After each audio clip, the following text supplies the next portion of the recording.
Bienvenidos y bienvenidas, soy Alberto Hernández y hoy último programa especial de Hombres de Negro. La semana que viene se la dedicaremos a las creepypastas y en 2 comienza la tercera temporada. El protagonista de esta noche es Stephen King. Creo que sobran las presentaciones con él. Nació en el año 1947 en Portland, que es una ciudad perteneciente a Maine. Ya hablaremos también de este estado. Y bueno, pues ha escrito más de 60 libros, también aquí novelas, incluyo también relatos, y ha sido varias veces, un montón de ellas, adaptado a cine y a televisión, en forma de serie o también en telefilm. Y conmigo están 2 compañeros de Hombres de Negro. Miguel Ángel Linares, bienvenido, ¿qué tal?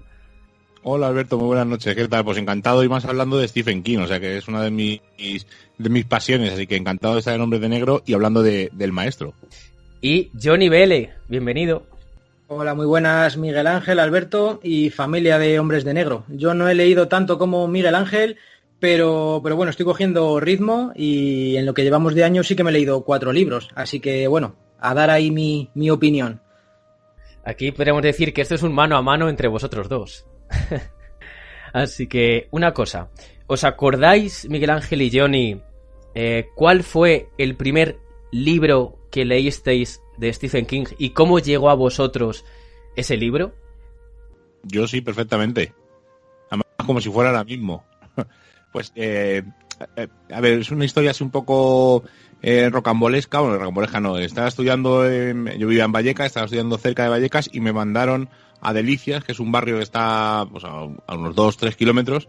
Y entonces, pues en el trayecto del autobús, pues decidí ir cogiendo... Yo soy muy lector de cómics y iba leyendo cómics. Y pues me duraban los cómics, pues en el trayecto, pues me duraba la mitad del trayecto leerme un cómic. Entonces, en la estación de Atocha había muchos kioscos antiguos de estos de Replay, que ahora ya casi no existen. Y recuerdo perfectamente que había un libro de Stephen King que vendían por entregas, era El Pasillo de la Muerte, que luego se le conoce como La Milla Verde, pero la primera edición era El Pasillo de la Muerte, eran 6 entregas quincenales y valía el primer número, os hablo en pesetas, 495 pesetas y eran 100 y pico páginas y dije, pues esto me va a cundir más para la hora de leer que llevarme unos cómics. Y a raíz de ese libro, pues empezó mi pasión por Stephen King, me lo devoré en el trayecto de vuelta desde donde estaba estudiando y esperé 15 días para que saliera otro nuevo libro, otra nueva continuación de este libro. Lo fui comprando, esto fue más alrededor del mes de junio, finales de junio, entonces ya estaba acabando los estudios y justo cuando salió la 5ª parte, salió en julio finales, hicieron un parón de mes y medio. Entonces, claro, mi ansia de decir, no sé qué va a ocurrir en esta historia, tengo ganas de continuarla, pues claro, no podía continuarla de la misma manera hasta que no pasara mes y medio. Entonces, pues como conocía a Stephen King, no era de esas épocas de ahora que tú ves en internet y buscabas rápidamente información. Entonces me fui pues a la fuente de información más fiable, pues era la FNAC y las bibliotecas. Entonces me fui a la FNAC, vi que tenía este señor un montón de libros y empecé a comprar libros, pero vamos, el primero que cayó en mi mano fue El Pasillo de la Muerte, posteriormente fue Desesperación y Posesión y posteriormente Un Saco de Huesos y a raíz de ahí ya compré todos. Y luego, pues como llegó septiembre, el 15 de septiembre salió esa 6ª parte del Pasillo de la Muerte, lo compré, lo devoré, era un pelín más gordo. La historia pues era más pequeño, más joven, me flipó muchísimo. Y aunque no es una de las mejores novelas para mi gusto de Stephen King, era una época, pues era más joven, era más impresionable y me encantó. Ya os digo, a raíz de ahí, todos han caído en mis manos. Pues mira, aunque parezca casualidad, no es el primero que me he leído, pero esa colección de 6 del Pasillo de la Muerte sí que me lo ojeé, pero yo era demasiado pequeño y era de mi hermana. Entonces me lo empecé a ojear, pero no me atrajo. Yo también creo que los libros son tienen su momento para leerte cada libro. Y bueno, al margen de eso, que lo dejé en la estantería y no me lo leí en su momento, el primero que me compré fue hace 2 o 3 años y fue Joyland, que no es muy antiguo y porque yo siempre he sido muy de leer fantasía medieval, rollo Señor de los Anillos, Canción de Hielo y Fuego y demás. Y como estaba así en un poco de parón, quería cambiar y digo, venga, voy a darle un poquito al terror. Y me compré Joyland, que bueno, curiosamente no es de terror, pero fue mi primer libro entero de King. ¿Y qué es lo que os enganchó de Stephen King, de su literatura, de sus novelas? A mí, que es un terror cotidiano. O sea, yo siempre he dicho que Stephen King es el rey del terror cotidiano y él puede hacer cualquier cosa tenebrosa, por ejemplo, un boli, un papel. A partir de ahí hace un terror cotidiano y es el terror que más te da miedo, ¿no? Porque es algo habitual que tienes tú en tus manos. Hay una historia de Stephen King, creo que está en el libro de Pesadillas y Alucinaciones, que se llama El Dedo, que lo leí, pues ya te digo, lo compré estos, pues al final fui coleccionando todos los libros y esa historia me perturbó muchísimo. Es un dedo que está en un desagüe, es la historia de un mafioso que se deshace de cuerpos y tal, y hay un dedo en su baño, un desagüe en el desagüe, y es un dedo que sale, pues se ve una falange, ¿no? Como que intenta salir de ese desagüe. Al final ese dedo consigue salir, romper el tapón que hay en el desagüe, y empiezan a salir el dedo muy muy largo con muchas falanges y se mueve alrededor de todo el baño intentando coger a ese hombre que está encerrado en el baño. Y esa historia me perturbó muchísimo y es algo cotidiano, ¿no? Un baño, que es una cosa que tenemos todos en casa. Y a raíz de una tontería como puede ser un dedo que salga de un desagüe, pues ese tipo de historias son las que a mí me enganchan de Stephen King y sobre todo cuando da el do de pecho, que para mí son las historias cortas. Las novelas es otro tipo de escritura, es un poco más, hay que coger el ritmo de lectura de Stephen King, pero creo que donde da el do de pecho es eso, el terror cotidiano y las historias cortas. Yo lo que me atrajo realmente fueron las adaptaciones, de tanto de cine como de televisión, que siempre me empezaba a ver películas de miedo y ponía basado en una novela de Stephen King, basado en una novela de Stephen King, y el nombre que tiene, que te pones a mirar libros y tiene un montón. Entonces, ya que rompí el hielo con Joyland, pues dije, venga, voy a probar con otro más.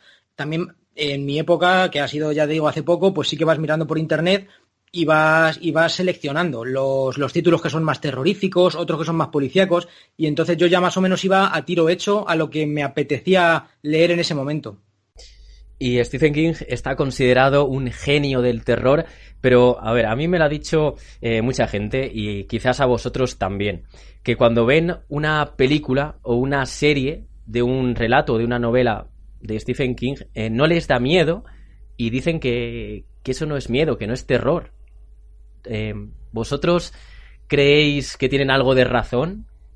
A ver, no es lo mismo, yo creo que es imposible comparar la experiencia de ver una película con la lectura de un libro, ¿no? Porque tú te sumerges en sus páginas, te imaginas los personajes de una manera, te imaginas ciertos detalles de cierta manera que luego a lo mejor a la traslación a la pantalla es distinta, ¿no? Porque no es lo que tú te estabas imaginando. Por eso siempre dicen que es mejor el libro que la peli. Entonces, claro, vuelvo a decir lo mismo, ¿no? Stephen King hace terrorífico lo cotidiano. Entonces, a lo mejor un perro, como puede ser la película de Cujo, que por cierto es una de las mejores adaptaciones, pues a lo mejor un perro hay gente que no le da miedo, pero un perro mordido por un murciélago que tiene la rabia, estando en un garaje con una familia encerrada en un coche que no pueden salir, con una plena hora de calor, pues es algo terrorífico. A lo mejor para gente que no tiene hijos, que no le gustan los perros, dicen, bueno, pues más que terrorífico puede ser algo que puede ocurrir. Pero si tú tienes hijos, amas a los animales, es algo terrorífico, ¿no? Que tu mejor amigo, como se suele decir, te ataque y encima tienes que proteger a tu hijo. Creo que volvemos a ver, bueno, que es distinto, es leer, te enfrascas en la lectura, te sumerges en sus páginas, te imaginas tú la historia de esa manera, les pones tus voces a los protagonistas, les defines tú de una manera y cuando la trasladan, pues al final pierde. Desde luego, desde el punto de vista del lector, a lo mejor la persona que no ha leído el libro dice, pues está bien, y al leer el libro, pues a lo mejor no le gusta la adaptación, pero vamos, suele ser, yo creo, principalmente por eso, porque a la hora de imaginártelo es distinto a la hora de verlo en pantalla. Pero ¿te acuerdas, Johnny, de que te pregunté a raíz de It? Porque hubo gente que me escribió por Instagram que me decía, ¿por qué dicen que It es terrorífica si a mí no me ha dado miedo? Incluso me he reído. ¿Te acuerdas que te lo pregunté? ¿Que qué pasaba con It? Claro, porque It también tiene una sobrehistoria por encima del terror, por encima de Pennywise, que tiene unos valores, los valores de la amistad, el compañerismo, del hacerse mayor, de una pandilla de amigos. Entonces yo creo que Pennywise está ahí, es una novela de terror y tal, pero creo que tiene otros valores por encima. Y ya ahí sí que tendríamos que separar la película de la novela, porque ahí también entran en juego muchas cosas, porque para hacer una película de Pennywise tiene que ser de terror, la tienes que vender como terror y tiene que haber sustos, no la puedes vender como compañerismo, como amistad, aunque el libro trate mucho de eso. Y en relación a lo que decía Miguel Ángel, sí, estoy de acuerdo, porque yo me he visto también muchas películas, muchas adaptaciones de King, y realmente no me han dado miedo. Son películas que me gustan porque son terroríficas, son de terror, pero muchas veces leyendo una simple frase de un libro de King, he estado muchas noches en vela con esa frase en la cabeza, porque no sé por qué se te marca o se te clava y una simple frase me marca mucho más que muchas películas. ¿A ti qué te sugiere la novela de It, Miguel Ángel? Yo es que soy un poco a contracorriente. Todo el mundo dice que es la novela de Stephen King por excelencia y a mí es una de las novelas que menos me gustó. También puede ser, yo siempre digo, las novelas o las películas y tal te gustan, pero también tiene mucho que ver el momento en el que estés pasando, ¿no? Por ejemplo, mi novela favorita de Stephen King es Un saco de huesos, y hay gente que dice que es un, bueno, por ejemplo, Johnny dijo hace poco cuando se la leyó en su canal que era un poco, que estaba bien, pero que no le llegaba a captar, y a mí fue al contrario, me captó. También era un momento distinto de mi vida, pasando una mala época familiar, entonces ese libro me captó, me rompió, me golpeó y me dejó destruido totalmente, porque además la historia me interesaba mucho, no sé, cosas, es el momento, ¿no?, en que ves la película o en que lees el libro. Entonces a mí It, el momento en que la leí tampoco me apasionó. Es una novela que está muy bien, había leído además hacía poco Las cuatro estaciones, que está Cuenta conmigo, ¿no?, que vuelvo a hablar de eso, pues, del compañerismo y tal, y no me llegó a fascinar, y además se me hizo muy larga. Todo el mundo dice que es una obra, la obra maestra de Stephen King. Yo no coincido con eso, pero vamos, en este caso, por ejemplo, la última adaptación de la película de It, en esos 2 capítulos, para mí me parece excelente. Creo que eleva la obra a la obra culmen que es, como dice todo el mundo. Pero a mí It no captó conmigo. Yo quiero que Johnny se defienda con lo de Un saco de huesos. Ahora que estáis los dos aquí. Sí, a ver, a mí me parece un libro correcto, me ha gustado, de hecho me lo leí yo creo en una semana y pico. Lo que lo veo es que es demasiado lento, demasiado pausado, y luego ya al final, cuando le quedan 100 páginas, todo se desenvuelve abruptamente y no es nada de lo que te esperas. Entonces no es un mal libro, de hecho sí que me gusta, pero tampoco es lo que me esperaba. No me ha dado terror, pero es que yo creo que también el problema es mío porque no capté bien al protagonista, no encajé con él. Entonces, estar leyéndote 600 páginas de un protagonista con el que no te sientes muy identificado y demás, pues quizás se hace un poco pues, cuesta arriba, pero sé que está muy bien escrito y es una gran novela y la historia que cuenta está muy bien. Pero se nota que no es un lector constante todavía, como dice Stephen King de sus seguidores, porque todas las novelas de Stephen King tienen eso que has comentado tú. A lo mejor un libro de Stephen King son 600, 700 páginas y las primeras 500 parece que no ocurre nada. Yo que digo siempre que es la magia de Stephen King, ¿no? Te está haciendo que te encariñes de los personajes, que les entiendas sus motivaciones, que veas lo que está ocurriendo, que tienen un día a día cotidiano y de repente las últimas 200 páginas, ¡buah!, de golpe empiezan a ocurrir cosas. Pasa en muchos libros de Stephen King, no en todos, pero en casi todos pasa eso, ¿no? 500 y 600 páginas donde no parece que no ocurre nada y realmente te está tejiendo la telaraña muy despacito para que caigas en sus redes, para cuando les ocurra algo te preocupes por ellos y tengas ganas de seguir leyendo a ver qué ocurre. Pero vamos, es algo habitual en muchos libros de Stephen King. También hay un recurso que, por lo poco que me he leído de él, que yo creo que es también constante, que lo repite mucho, es un recurso que es decirte un poquito del futuro. A lo mejor te está hablando de un personaje todo el rato, y luego te dice una frase, no sabía que le quedaba una semana de vida, por ejemplo. Y entonces yo creo que al lector le capta mucho más, como diciendo, hostias, que este tío va a morir. Y ya te lo dice King, pero tú aún así sigues leyendo. Y por los libros que me he leído, creo que se repiten casi todos. Sí, eso es algo típico, pero no solamente de King, sino de muchas novelas que te lanzan el anzuelo, ¿no?, para que sigas leyendo. Espérate, o King sobre todo hace eso. Un ejemplo clarísimo es La tienda. Es un libro súper, no sé si llega a las 1000 y pico páginas. Supuestamente, os cuento así por encima un poco por si no lo habéis leído, alguien llega a Castle Rock, que es uno de los pueblos por excelencia de Stephen King, y monta una tienda que se llama Cosas Necesarias, y todo el que es una tienda como una especie de tienda de segunda mano, y todo el que entra encuentra algo que le hace falta y se lo vende a un precio especial. Pues imaginaos la historia de este pueblo, de cuando van yendo a la tienda por curiosidad, a ver si encuentran algo, de oídas de otras personas que han ido a comprar y han encontrado algo, y te va plantando la semilla poco a poco de todos esos personajes hasta que de repente se descubre quién es el que ha montado la tienda. Es que, ¿sabes lo que me pasa también con Un saco de huesos? Que al principio, aunque me parezca lento y pesado, pero lo vi como muy elegante. Los fenómenos poltergeist que pasaban eran sutiles, eran pues eso, un terror elegante. Y luego al final, como se desemboca todo como si fuera una tormenta, quizá esa magia se desvanece un poco para mi gusto. Cuidado, Sí. cuidado con los spoilers. Puede ser, pero ya te digo, yo, el que además fue de los primeros libros de Stephen King que leí, no sé si sería el sexto, el quinto, una cosa así, o sea, además, pero es lo que tú dices, ¿no? Además coincide un poco conmigo, ¿no? Que yo pienso que los fenómenos poltergeist son cosas sutiles, ¿no? Son cosas discretas, no son sillas volando, sino que cosas sutiles. Entonces, al final, cuando explota esa supuesta rabia o lo que ocurre, es como que el fenómeno está más motivado por la historia que ha ido ocurriendo a lo largo de la novela. Entonces, a mí, desde luego, me cautivó. Luego vi la miniserie que salió en televisión, protagonizada por Pierce Brosnan, Sí. y dije, madre mía, ¿qué han hecho? Esto no puede ser el libro que yo leí en su momento. Pero bueno, Sí, sí. además, King tiene muy mala suerte, salvo últimamente que está teniendo adaptaciones más curiosas, pero normalmente las adaptaciones de King han sido terribles. Quizá también mi momento no haya sido un saco de huesos. Quizá debería haber tirado por otro tipo de novelas y haberlo dejado para más adelante, porque también cada libro tiene su momento. Claro, es lo que, bueno, La maldición de Dark Lake, además se llama la adaptación de Un saco de huesos, Sí. del año 2011, y hay una película también de La tienda de Fraser Clark Heston del año 93 y protagonizada por Ed Harris y Max von Sydow. Y el apunte friki es que en Rick y Morty también aparece. La tienda, no sé si veis Rick y Morty, pero aparece. Sí, sí. Además, voy al día, soy fan. Yo no. Una cosa, entonces Stephen King es como las películas, es decir, que tú tienes una película favorita durante varios años, pero de repente cambia porque estás en otro momento de tu vida y es otro, y ahí está ese momento, ¿no? De leer una novela u otra de Stephen King.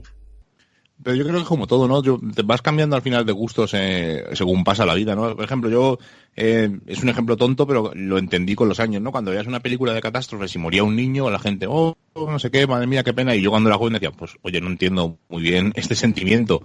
Pero una vez que tienes niños y te metes en esa historia, te entiendes el papel. Entonces, según van avanzando los años, pues hay novelas que las he vuelto a releer de Stephen King y he dicho, ostras, esto es un novelón. En el momento que me lo leí, no estaba mejor yo preparado para leerlo. Y hay otras que siguen siendo, pues, para mí, pilares básicos de Stephen King. Ya siempre digo que, lo repito, Un saco de huesos para mí es excelente. Y luego, sobre todo las historias cortas, ¿no? A lo mejor los Langoliers, que es una historia así un poco extraña, que hay una película también, pero me gustó mucho cómo tratan los viajes. No llega a ser viajes en el tiempo, sino como olvidados en el tiempo. O sea, hay relatos, historias y siempre se van quedando ahí. Luego a lo mejor sale libros como el de 22-11-63, que también me gustó muchísimo, sobre el asesinato de Kennedy. Otros como Ojos de Fuego, que habla de un poco de... Se mete un poco en el universo de José R.R. Martin, ¿no? De fantasía heroica, que no tiene nada que ver.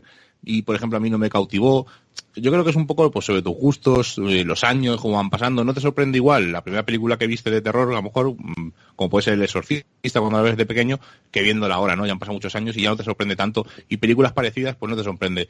Pero vamos, básicamente, yo sigo teniendo mis pilares de Stephen King y luego novelas que van sacando, algunas van subiendo en esos pilares, otros no, pero básicamente son casi siempre los mismos. Pero para un principiante, ¿por dónde debería de comenzar a leer a Stephen King? ¿Cuál sería la novela? Eso que lo diga Johnny, que ha empezado él. Pues mira, yo, un apunte de lo que has dicho tú, lo de 14 del 11 del 63, en todos los top y en todos los rankings, si no está el primero como mejor libro, está entre los tres primeros.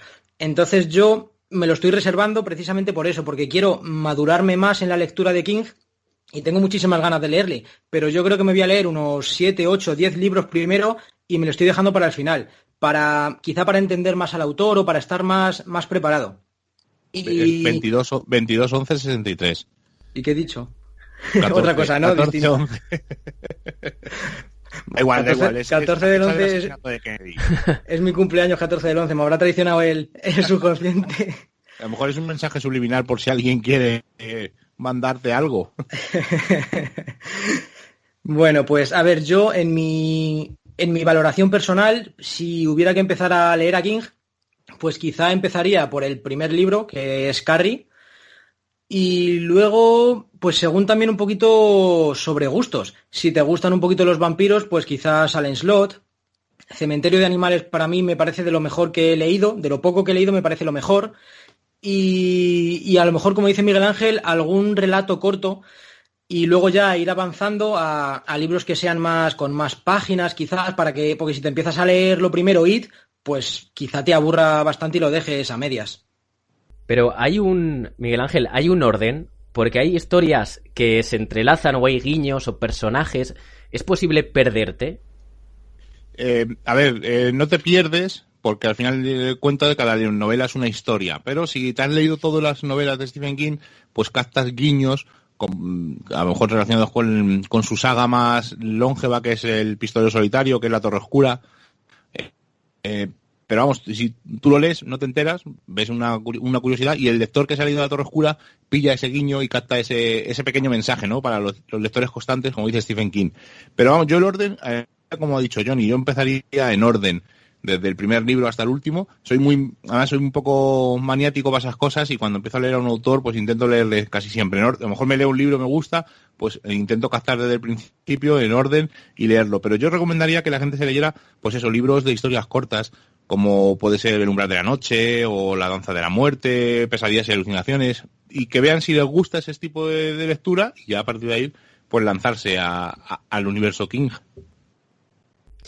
Y os iba a comentar la escritura de King.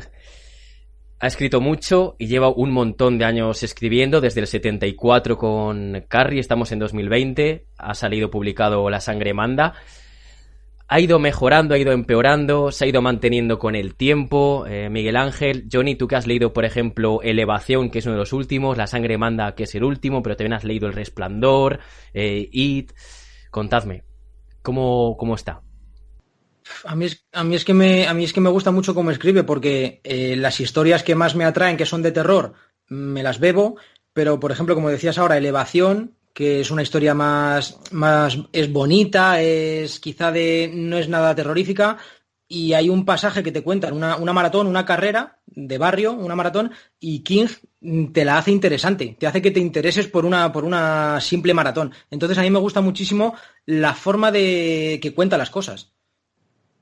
Sí, bueno, es que hace que, lo que he dicho antes, lo cotidiano sea terrorífico. Entonces, cualquier cosa que te cuente, decían un poco hace poco escuché un podcast que hablaban sobre Stephen King, que si Stephen King escribiera la lista de la compra de lo que compra semanalmente, la gente se lo compraría y dirían que es una gran novela, porque al final sabe buscar eso, pues lo cotidiano.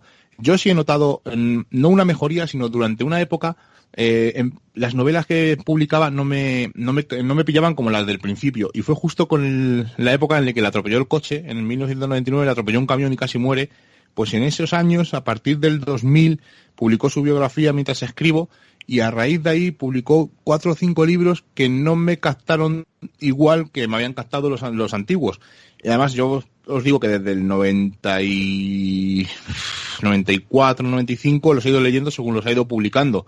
Por lo tanto, he podido observar, a lo mejor, desde mi punto de vista, que a lo mejor estoy totalmente confundido, que ha habido unos años en que ha bajado un poco la calidad. Estaba más en esa época del Cazador de Sueños, que también hay una película que es un poco mala, Buick número 8, que es un poco una especie de, no de remake de Christine, pero sí tiene mucho que ver de su universo, La Casa Negra, que es una continuación de una novela que escribió con otro hombre, no sé. Y luego, de repente, a partir del 2003, 2004, hablo de memoria, no recuerdo exactamente, creo que es desde el 2003, empieza a escribir La Torre Oscura del tirón, y a raíz de ahí vuelve otra vez como a elevar un poco el nivel, y creo que vuelve a ser, no llega a ser el King de los primeros años, pero sí vuelve a ser un King bastante interesante. No, te iba a preguntar, Miguel Ángel, ¿tú crees eso que se dice, ¿no? Que lo dijo el propio King a raíz de lo del accidente de coche, que empezó a tener un montón de adicciones y que había libros que ni recordaba que había escrito? Yo es que realmente no me cuesta muchísimo creer eso.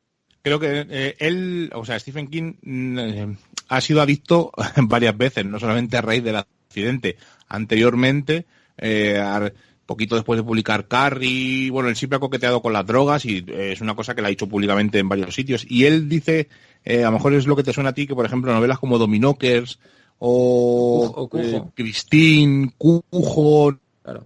No recuerdo exactamente cómo las escribió, porque estaban en unos estados un poco alterados, vamos a decir.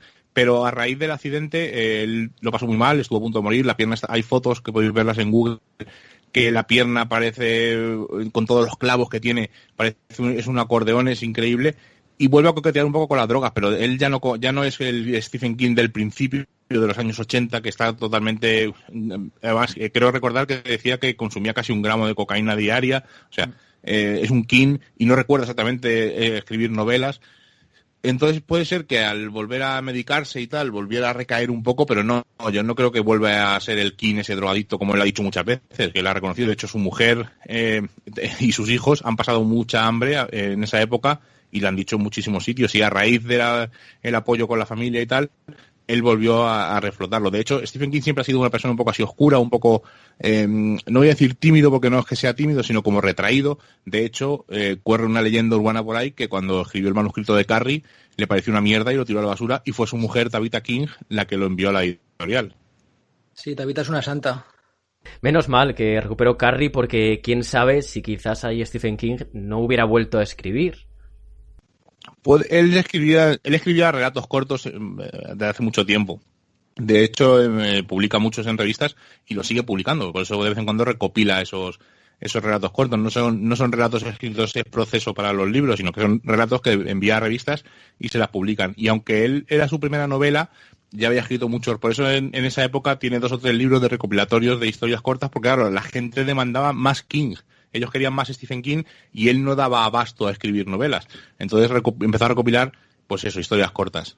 De hecho, escribió Rabia, ¿no? Lo escribió con un seudónimo, ¿no? Creo recordar. Sí, él tiene 2 seudónimos. Uno es más desconocido, con el que ha publicado algún artículo y tal, y luego es Richard Bachman, con el que publicó 6 novelas, y luego a raíz de que muere de un cáncer de seudónimo, como dice él, publica otras 2 novelas póstumas. Y hace tiempo dijo que habían encontrado la viuda de Richard Bachman, había encontrado en el ático un baúl lleno de manuscritos de Richard Bachman y que posiblemente en un futuro saldrían publicados.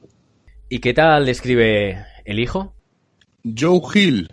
Bueno, de hecho, y Owen King, el otro hijo, también es escritor. De hecho, Bellas Durmientes la han escrito los 2 juntos.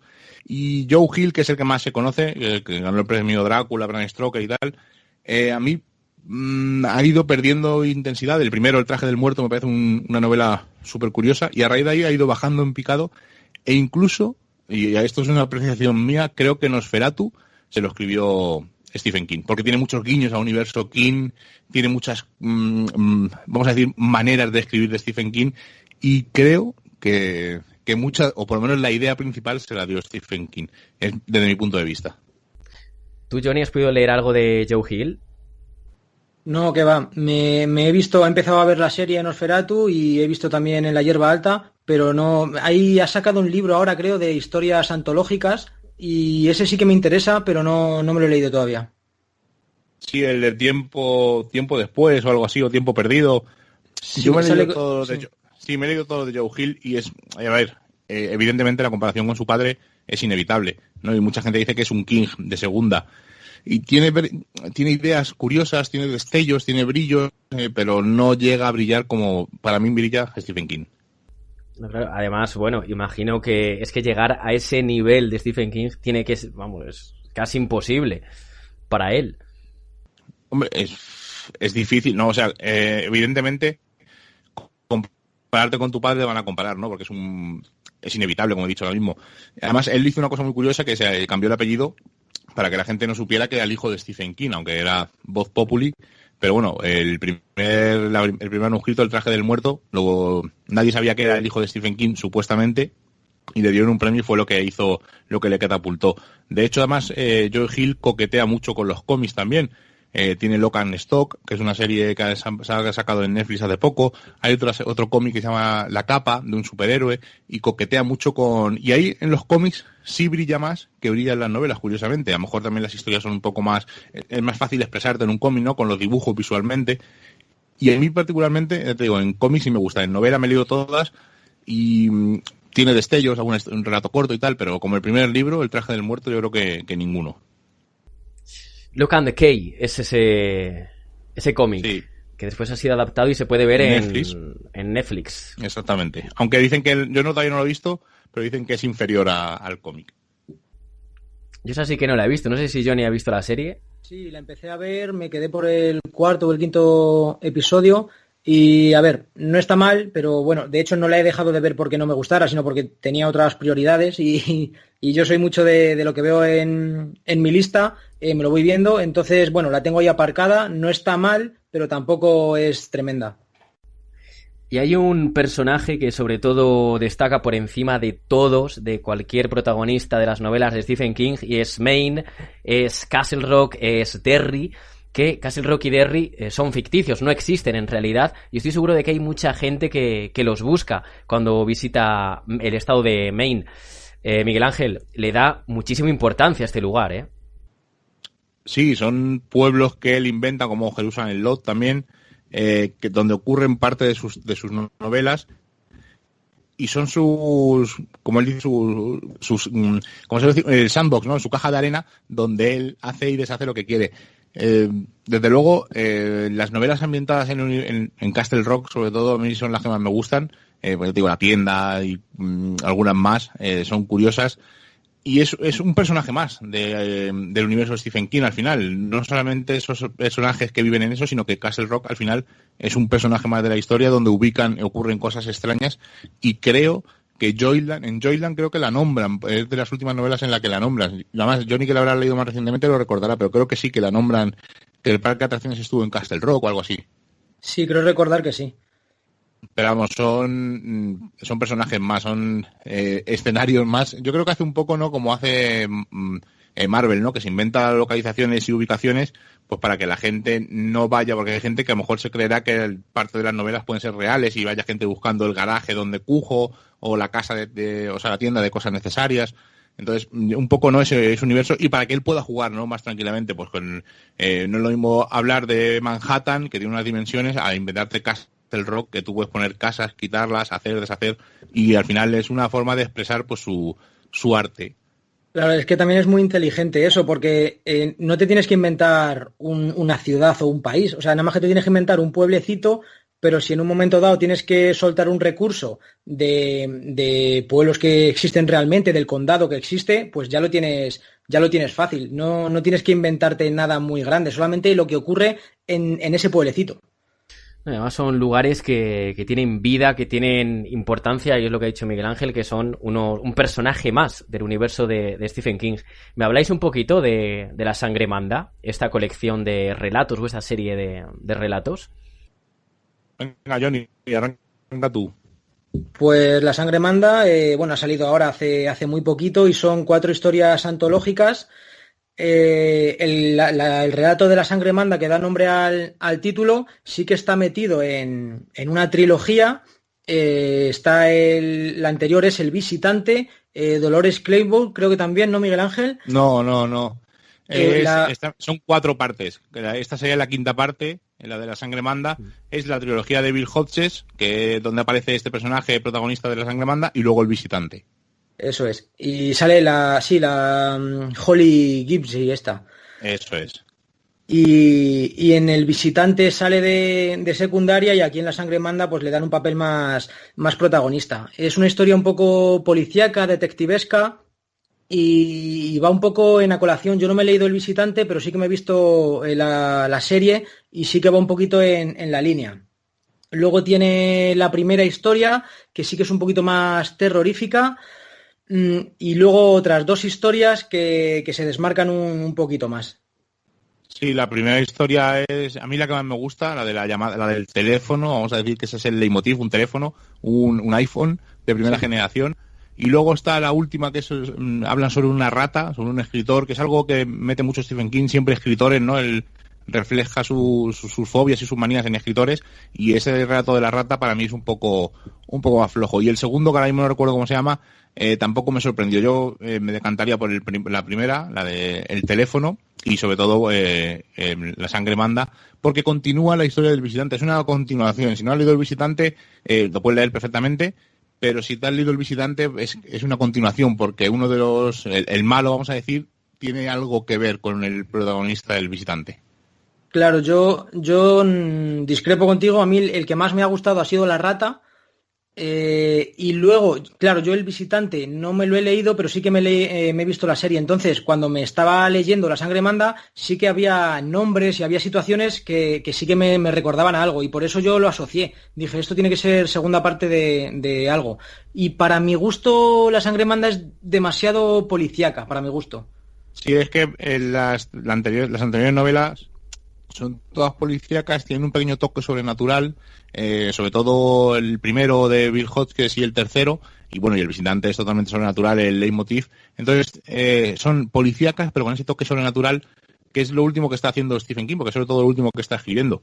Entonces, si has entrado en su universo y conoces a la protagonista, pues te interesan que te cuenten más historias de esta chica. Entonces, si no os has leído, pues vale, es un personaje más, te interesa y tal, pero no es lo mismo. Y te voy a decir los nombres, es Mr. Mercedes, Quien pierde paga, y el último es Fin de guardia, que es la trilogía de Hodges. Es donde sale el personaje por primera vez, el personaje protagonista casi de protagonista de La sangre manda y secundario, como tú me has dicho, del visitante. Pues yo he leído sobre este libro, dicen de King que, bueno, pues ha vuelto a escribir desde su trono con cierta comodidad la de quien se sabe autorizado porque se ha ganado ese derecho. Es decir, ahora mismo Stephen King, lo comentabas antes, Miguel Ángel, puede escribir todo lo que quiera, que va a vender muchísimo. Da igual lo que escriba. Sí, claro. Un pequeño apunte. En la segunda relato corto es La vida de Chuck, que nos hemos olvidado, y a mí no me apasionó, pero me sorprendió. Pasa que según va avanzando este relato corto, no sé si Johnny coincide conmigo, va perdiendo interés. Está dividido como en 3 partes. La primera me parece muy curiosa y según van pasando estas partes de esta pequeña novela, voy perdiendo interés. No me llega a cautivar como esa primera parte, que me sorprendió mucho. Sí, igual, coincido. Y porque además va rebobinando, te van contando la historia de delante hacia detrás. Y en la primera parte sí que capta algo de mi atención y luego ya a medida que iba leyendo no me iba desinteresando, sí. Y ya respondiendo a lo que ha dicho Alberto, pues sí, yo creo que Stephen King está en una posición, pero no ahora en estos años, sino desde hace muchos años, en la que él puede escribir lo que él quiera, ¿no? Porque ya tiene una legión de fans brutales, los lectores constantes, como él dice, de los que yo me formo parte, y cualquier cosa que publique estoy deseando, además, y siempre que veo, saca un nuevo libro Stephen King, sale en febrero, pues intento calcular meses antes los libros que voy leyendo para que el día que salga el libro de Stephen King no tenga nada en la mano que leer para coger esta nueva novela y devorarla. Entonces creo que aparte ha tenido de 5 o 6 años a esta parte muchas adaptaciones televisivas a raíz del éxito un poco de It, ¿no? Y de cine también. Y parece que todas las novelas se están adaptando, pero realmente tiene una retaila de novelas adaptadas brutal. Y pasa que recordamos lo último, pero tiene auténticas bazofias a nivel cinematográfico. Eso hay que recordar Maleficio, por poner un ejemplo, que tela. O, por ejemplo, La rebelión de las máquinas, dirigida por él mismo, que también tela. Y La sangre manda se va a adaptar también. Además, La rata la va a adaptar Ben Stiller, que además él mismo va a protagonizar este relato. La vida de Chuck la va a dirigir Darren Aronofsky, que creo que el director no hace las cosas mal. Y el teléfono del señor Harrigan, que es esa llamada, ese iPhone, es Ryan Murphy, que lo conocemos por American Horror Story, entre otras series. Así que yo creo que está bastante bien, los directores por lo menos pueden hacer algo digno. Yo creo que está de moda, sí, ahora adaptar a King. Sí, además, está de moda. Una cosa que hace Stephen King, que a lo mejor muy poca gente lo sabe, bueno, los lectores constantes lo sabemos todos. Él lo que hace cuando un director es novel, si alguien quiere adaptar una novela suya o un relato corto, él solamente le cobra $1 para que esa persona pueda financiar esa historia. Él dice que es el club de los directores del dólar o algo así, tiene un nombre así un poco extraño como él lo llama. Y muchos directores, además, él cuenta una curiosidad, que adaptaron un relato suyo y nadie se había puesto en contacto con él, y al tiempo le llegó una carta con $1 dentro, con una carta de un señor que era el director de esa novela, que iba a empezar a adaptarla en un relato corto, que iba a empezar a adaptarla, y debe ser que se traspapeló en correos y llegó ya a posteriori del estreno de ese corto, porque casi todos lo que hacen cortos, algún largo hay, pero son algo menos eventual. O sea que es una de las curiosidades que hace Stephen King. O sea, él dona o cede, vamos a decir, por $1 los derechos a directores nobles. No, tonto no es. Sí. Yo sí que había leído que había unos chavales jóvenes, unos chicos jóvenes que querían adaptar, no sé si un relato de King, y que él se lo había cedido, pero que después, cuando esa película o ese cortometraje comenzase a generar ingresos, pues él tenía los derechos sobre ellos, o un porcentaje bastante alto. Sí, me imagino que el tema de porcentajes y eso irá en todas las adaptaciones que hagan de su obra, porque evidentemente su obra y será una forma de al final de financiarse nuevas novelas y poder vivir y poder ser un escritor simplemente de novelas. Entonces me imagino que todo tipo de adaptación al final recaerá en él alguna parte. Yo os voy a decir que hay 128 adaptaciones de Stephen King, que se conozcan. Y buenas hay 4, Sí, yo creo. sí. Además, yo creo que desde que empezaron con Carrie en el 76, creo, las de los 80 me medio gustan casi todas, y luego ya las de los 90 me parecen infumables, salvo alguna excepción como Misery y tal. Y ahora parece que estamos en otra hornada, en otra vuelta de tuerca, y parece que están otra vez empezando a tomárselo en serio o a reflotar. Año 2021 va a llegar la película de Revival, guionizada por Mike Flanagan, sobre esta novela de Stephen King. Miguel Ángel, ¿merece la pena que adapten esta novela a cine? Cualquier cosa de Stephen King que adapten al cine merece la pena. Luego ya que la adapten bien o no, ya es otro tema, pero que la adapten, sí. Además, Revival es de las últimas novelas. Además parece que no va a ningún lado, que es como te he dicho antes a Johnny, que hay muchas novelas que parece que no van a ningún lado, que son páginas y páginas de la historia de un personaje, y de repente llega a un final y te asombra. El final de Revival es el final de las hormigas, digo, es una cosa impactante. Yo de hecho lo leí 2 veces el final porque me impactó mucho. Él tiene una visión, y no os cuento más, y es apasionante, ¿no? Y la historia que cuenta como de una especie de Frankenstein moderno, pues está curiosa, está bien, pero no llega a apasionarte. Pero ese final es impresionante. Y si logran adaptar en imagen el final que él cuenta en la novela, puede ser, por lo menos, sorprendente. Estamos ahí, Johnny, ya con los ojos puestos en Revival, ¿eh? Sí, porque me ha entrado el hype. No la tenía enfilada como próxima novela para leer, pero bueno, si ya van a hacer una adaptación para el año que viene, pues seguramente sí que caiga antes de ir por el cine. Y además, este año llega otra miniserie para televisión que se titula The Stand, Apocalipsis. Y además la guioniza también Stephen King, Owen King y unos cuantos más. Es un remake de otra serie que hubo. Esta novela, ¿qué tal, Miguel Ángel? Esta novela es curiosa, es curiosa por varios motivos. Primero salió una novela que tenía unas 700 o 800 páginas y se volvió a escribir para meter más información, porque a la gente le encantó en Estados Unidos, y hicieron una página yo creo que es la novela, si no la más gorda, creo que la más gorda es It y la segunda es Apocalipsis. No, al revés. Al revés, te corrijo. Apocalipsis y It, algo así. Sí, sí, porque es que va a ser lo próximo que me lea de King, Apocalipsis, y lo tengo mirado, sí. Es que la primera versión de la novela no era tan gorda como la de It, y la segunda no me recordaba así. Yo me leí la segunda, y es una especie de lucha entre el bien y el mal, pero con la supergripe A entre medias, o sea, un virus, hay una pandemia, y no os cuento más por si no lo habéis leído o no lo habéis visto. Y a mí es otra de esas novelas de Stephen King que todo el mundo alaba, y a mí ni la miniserie que es toda la novela ni la novela me llegaron a apasionar. Pues yo sí que me he estado informando y demás, y sí que va a ser lo próximo que me lea. Son, creo recordar, 1800 páginas, y creo que sí que estoy ya preparado para ese tocho. Bueno, pero ¿vas a leer, Johnny, después de que Miguel Ángel te haya dicho que no le ha convencido? Sí. Pero no Porque tiene nada que ver, a lo mejor. Yo cuando claro, lo leí a lo mejor no conecté con la historia, es que eso no tiene nada que ver. Yo cuando la gente dice esto es bueno, esto es malo, es para esa persona, a lo mejor para mí no me gusta. Yo, por ejemplo, siempre pongo el ejemplo de Cadena Perpetua, ya que estamos hablando de Stephen King. Yo renegué de esa película en el cine, o sea, no fui a verla ni al cine. Y no había leído el libro de Stephen King, pero claro, no me cuadraba, era más joven, no me cuadraba que Stephen King escribiera un relato de un presidiario. Y luego cuando la vi con unos colegas, pasó a ser una de mis películas favoritas. Y de hecho, os lo puede decir Seila o Rubén cuando lo veáis, que si la están echando en la tele, da igual en el punto en el que la estén echando, que me la acabo viendo. Y además es la única película de Stephen King que es superior a la novela. El que se haya leído la novela entenderá por qué. En la peli hacen una cosa muy inteligente, obvian un detalle que en la novela está constantemente. Entonces yo al ver primero la película y luego leerme la novela dije, ostras, qué error. O sea, no entiendo por qué King insiste en esto y en la película han obviado que te sorprenda tanto la película. Entonces, no sé si la habéis leído. ¿Habéis llegado a leer Cadena Perpetua? No. Bueno, pues, y la peli la habéis visto, ¿no? Sí. Sí, la película sí.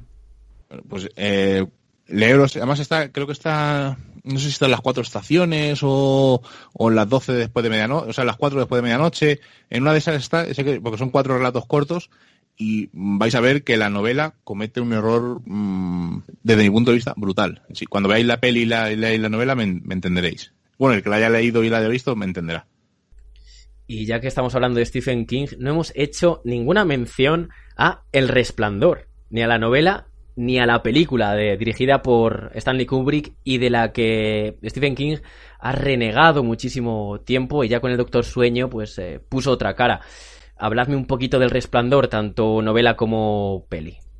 Pues yo es que creo que ahora por primera vez estoy a favor de Kubrick en lugar de Stephen King, porque después es lo último que me he leído, El Resplandor, y creo que no tiene razón King, porque King no quería elegir a ¿cómo se llama? Jack Torrance, a Jack Nicholson. No le quería elegir porque decía King que Jack Nicholson tiene una cara de loco, mirada penetrante, y que según él en su novela, Jack Torrance empieza como un hombre sereno, normal, y se va volviendo loco poco a poco.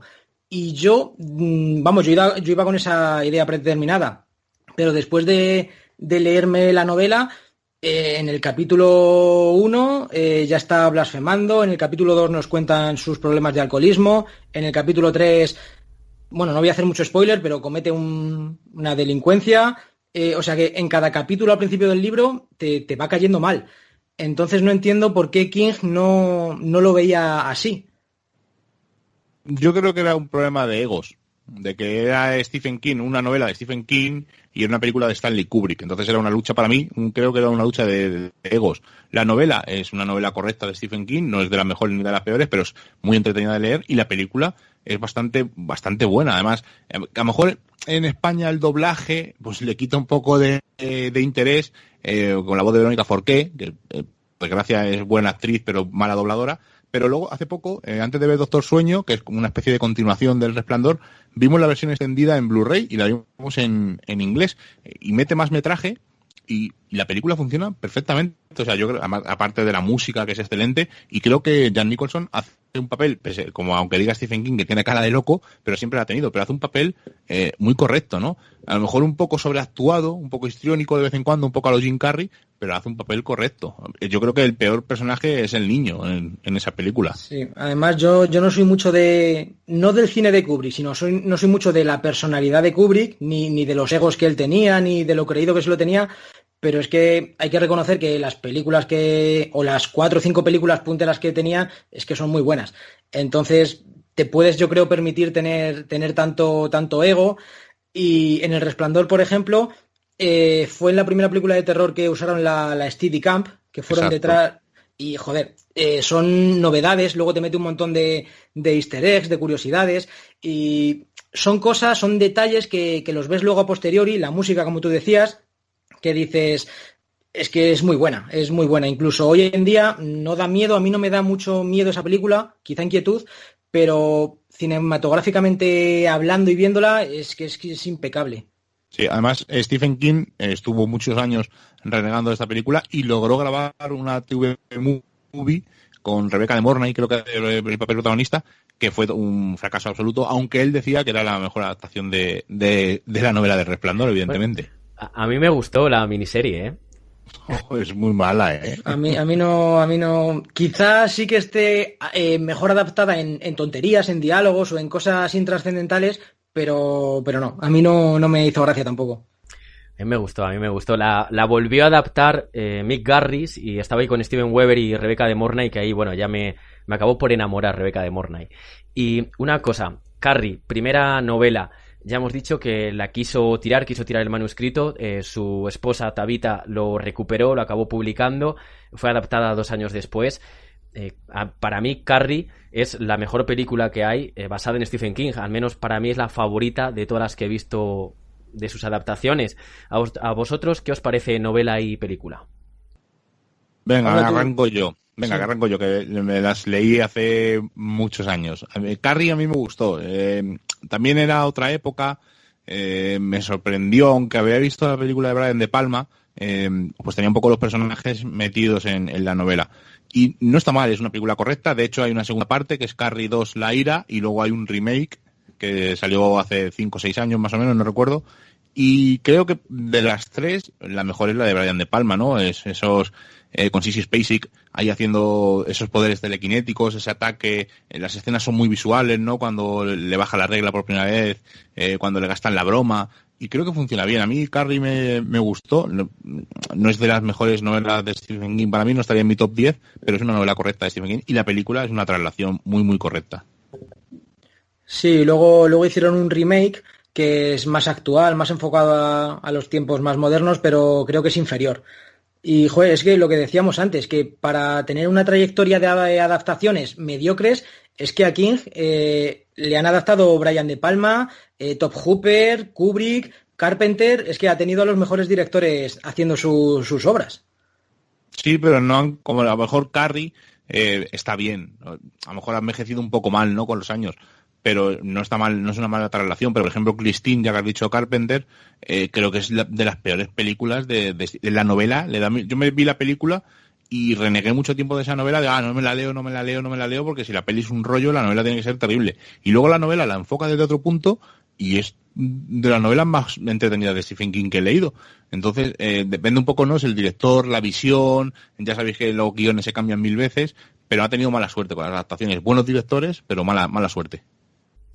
Hemos hablado de Carrie, año 1974, del Resplandor, que la publicó en el año 1977, y entre medias nos hemos quedado una que la hemos nombrado en esta tertulia o en esta conversación muy por encima, El misterio de Salem's Lot, y además que va a ser el primer libro que me voy a leer de Stephen King. Además, va a tener el honor este libro, ¿eh? ¿Qué me contáis? ¿Merece la pena? ¿Veo la miniserie directamente? ¿Qué hago? No, lételo. Yo después de Joyland, ya quise tirar por algo más de terror y fue el segundo que me leí y vamos, no me arrepiento para nada porque además no es muy largo, pero es intenso, y a mí me gustó mucho. Me parece una historia de vampiros elegante. Sí, clásica, una historia de vampiros clásica, un poco con el toque King, que a lo mejor todavía en esa época de su segunda novela no se nota tanto como en novelas posteriores. Pero sí, a mí me recuerda mucho, me imagino el vampiro que cuenta en Salem's Lot como muy parecido al de Nocturna, al de la novela de Guillermo del Toro, así muy de ese estilo, muy vampiro clásico, antiguo, así con grandes ropajes. O sea, me imagino una cosa de ese vampiro. A mí me gusta, me fascina. Sí, lo que tenemos más o menos interiorizado como vampiros, ¿no? Que son elegantes, refinados, sí. Sí, porque después vemos la de Nosferatu de su hijo. Y ahí ya no es un vampiro del todo clásico, por ejemplo. Ya es una historia de vampiros muy diferente a lo que estamos acostumbrados. Y aquí, entonces, el misterio de Salem's Lot es como una historia de vampiros clásica. ¿Bebe de Bram Stoker, quizás?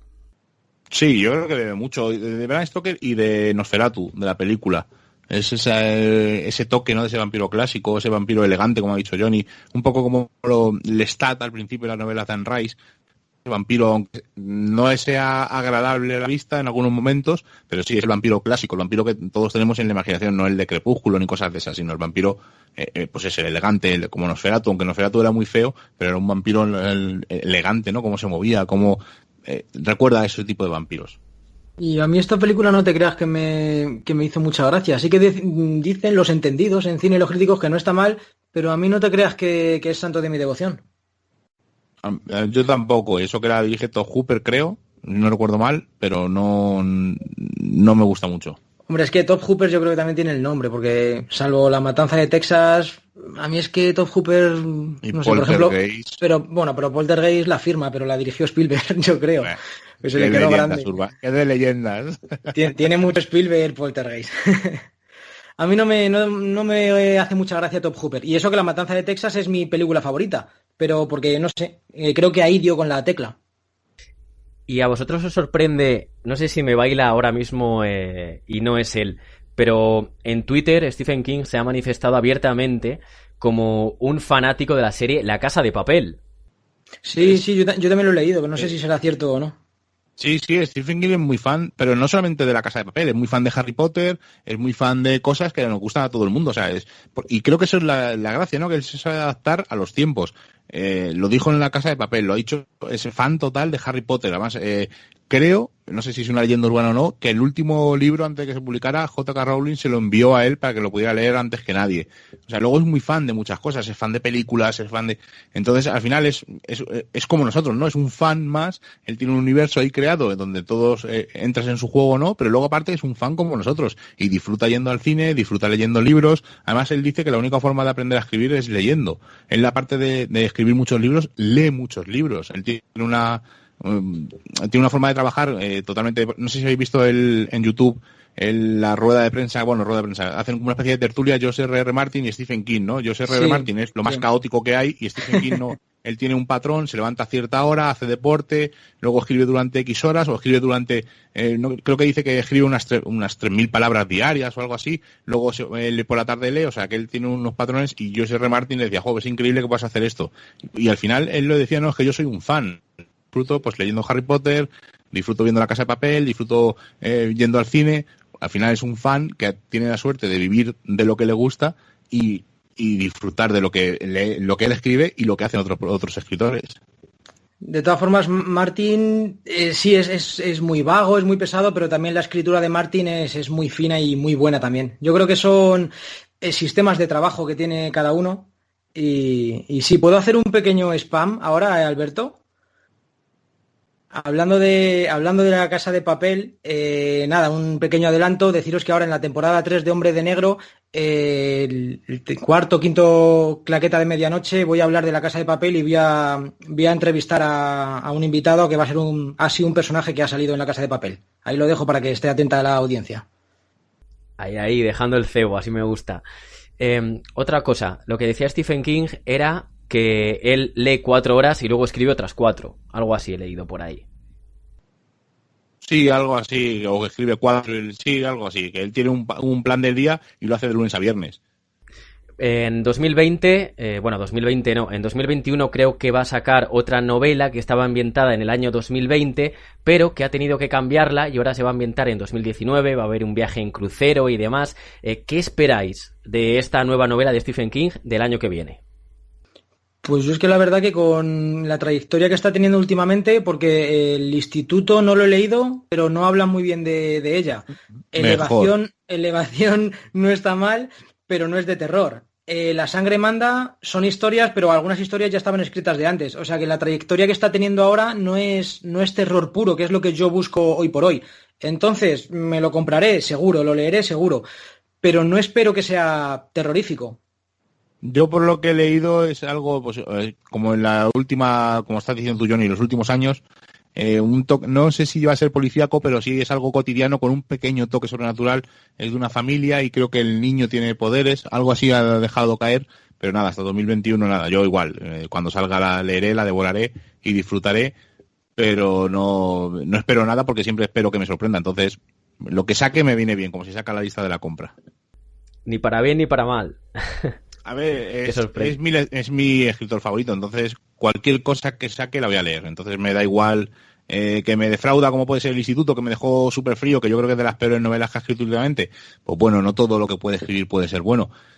Que me sorprende como puede sorprenderme el Mr. Harrigan, el teléfono de Mr. Harrigan en La Sangre Manda, en este último volumen. Pues oye, pues mejor que mejor. Que me sorprenda. Y hace unos días Stephen King sobre la cuarentena dijo: me siento como Jack Torrance. Cuidado. Ojito. Lo que puede salir de ahí, de esas manos, de esas teclas ahí en la máquina de escribir. Vamos a ir acabando, entonces ahora es el momento para que ambos pongáis el broche final. Vamos allá. ¿Con qué te sorprendemos con el broche final? Sorpréndenos. ¿Que te digamos un top 5 de novelas? ¿O Johnny de películas? De películas. Venga, top 5 de novelas, top 5 de películas, y también yo quiero que alguien que no haya leído nunca a Stephen King, que le deis una buena razón. Vale, oye, está bien. Oye, venga, pues empieza tú con las pelis, Johnny. Vale, pues en el puesto número 5 quizás ponga Al Resplandor. En el puesto número 4, Carrie. En el puesto número 3, Quizá ponga Cuenta conmigo, que es una adaptación de la historia de The Body, del cuerpo. Del cuerpo, sí. En el puesto número 2, a ver que me venga ahora a la cabeza. No lo sé, pero vamos, en el puesto número 1 sí que me quedo con... Bueno, en el puesto número 2 quizá me quede con Cujo, porque me gustó bastante, y en el puesto número 1 me quedo con el capítulo 1 de It, de Bill Skarsgård. Te has saltado La niebla, Cadena perpetua... La niebla, sí, cierto, La niebla. Es que, joder, es que tiene muchos. Cierto. La niebla está muy bien. Yo en películas pondría el número 1 La niebla, y además, una curiosidad. El que haya salido la novela no tiene fin. Acaba en un momento de que ocurre en la película. Y claro, esto a nivel cinematográfico, pues la gente protestaría, ¿no? La dejas aquí abierta totalmente, que a lo mejor hubieran aprovechado para hacer a lo mejor una trilogía en un futuro. Claro, en el momento que se estrenó no había esta moda de las trilogías. Entonces, no se les ocurría qué hacer y rodaron el final que vemos en la peli. Y se lo enseñaron primero a Stephen King. Le dijeron, oye, mira, ¿qué te parece este final? No sabemos qué hacer, cómo cerrarlo. Entonces, Stephen King lo vio, dice que se dio la vuelta, que miró al director y le dijo, ni Stephen King hubiera escrito un final tan aterrador. O sea que para el director es todo un honor que alguien como él le diga que ese final es aterrador, y para mí es uno de los finales más desesperanzadores que he visto en el cine. Estoy pensando también, joder, es que hay muchas, pero bueno, me he dejado a Misery, por ejemplo, también, que es una buena adaptación. Y es que hay muchas, pero vamos, yo creo que con ese repertorio que he hecho estaría bien. Bueno, yo, sin orden y sin de prioridades, yo pondría Insomnia, que es una novela de Stephen King muy, muy desconocida y a mí me fascinó muchísimo. Evidentemente, El saco de huesos. Metería la saga de La Torre Oscura, porque creo que se ve la evolución de Stephen King, de ese Stephen King joven a Stephen King. Además, me imaginaba el final, después de leerme los 7, que luego son 8 libros, me imaginaba el final desde el minuto 1 que ocurriría eso, por cosas, pistas que te va dando, la incluiría dentro de esto, y luego pues metería, pues eso, Pesadillas y alucinaciones, o El umbral de la noche, relatos cortos, que son libros que me fascinaron. Pero vamos, Cujo me parece increíble, Misery es un gran libro, sobre todo de los primeros años de Stephen King. Son libros que todo lector constante, como él dice, debe leer. Las cuatro estaciones, evidentemente. Hay una novela escrita con otro hombre, no recuerdo ahora mismo el nombre, cómo se llama, Peter Straub, que se llama El talismán, que juega con una especie de mundo de fantasía que luego lo continúa en La Casa Negra, y hay un rumor de una tercera parte, que entras en un mundo de fantasía tipo Señor de los... No llega a ser Señor de los Anillos, pero es una fantasía extraña, así un mundo para gente joven, y es una fantasía tipo Los puentes de Terabitia, no sé si lo habéis visto, de ese tipo de cine juvenil, pero con el toque King ahí un poco oscuro, y es bastante curioso. Y al final os he dicho 5 y al final casi os he dicho 10.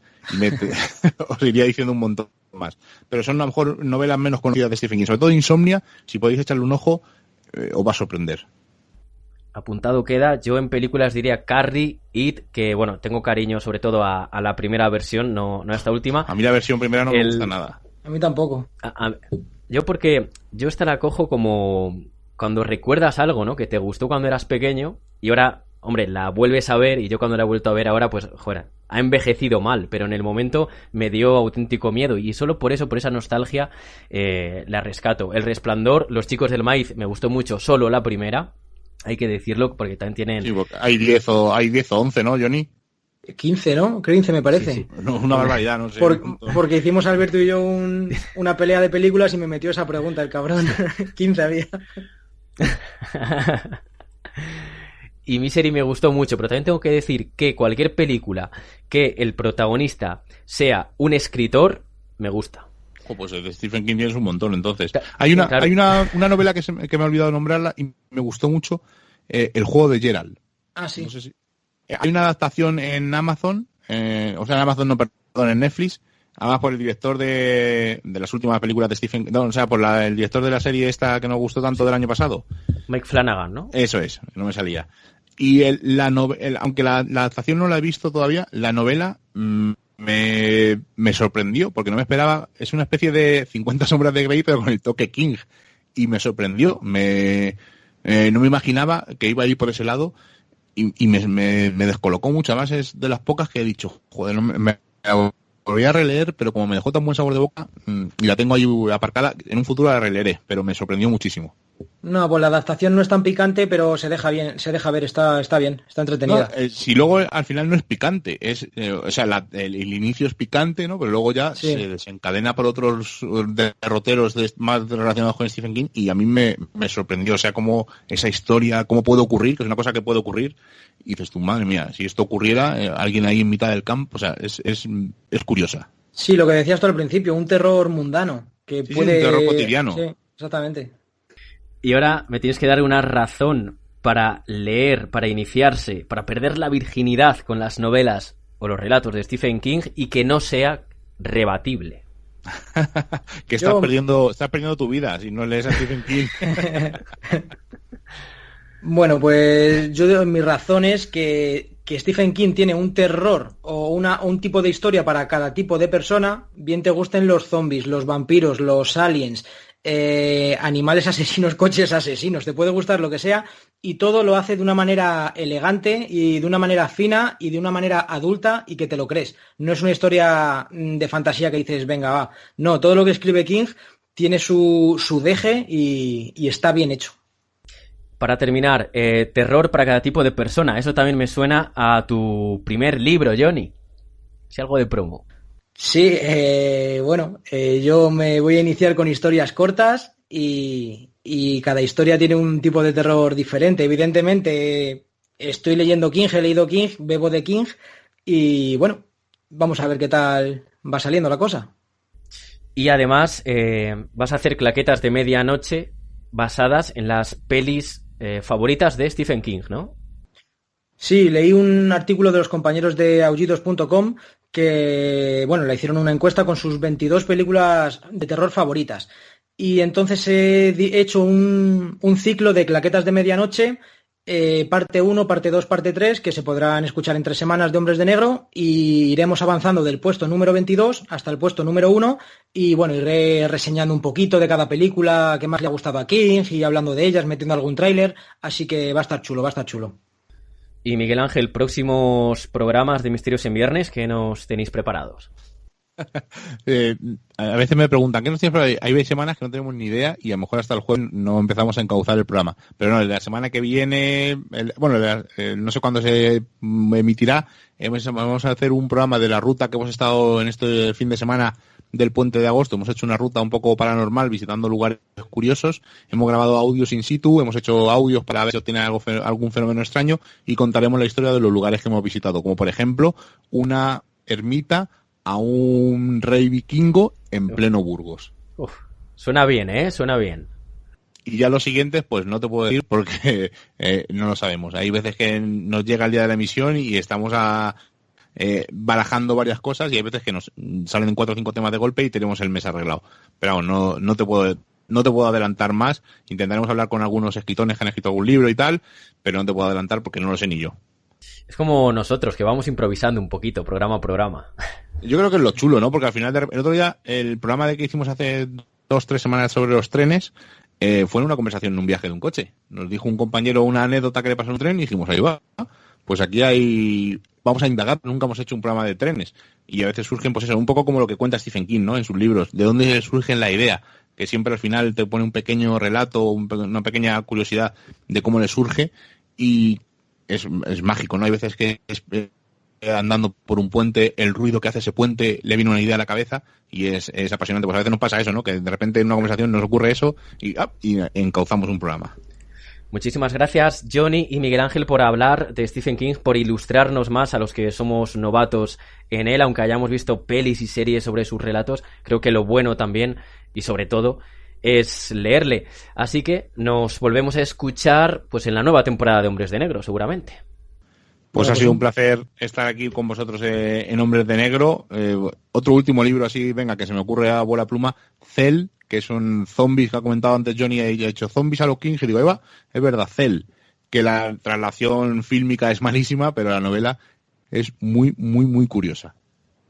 Nada, el placer ha sido mío de compartir mis impresiones y seguir aprendiendo, porque yo creo que Miguel Ángel eres la única persona que conozco que se ha leído todo lo que tiene King, así que siempre es un placer escucharte y aprender. Hay más, somos muchos, ¿eh? Somos legión, como se suele decir. Emitimos 24 horas del misterio, 365 días al año para todo el mundo. Esto es Edenex, la radio del misterio. Síguenos desde www.edenex.es.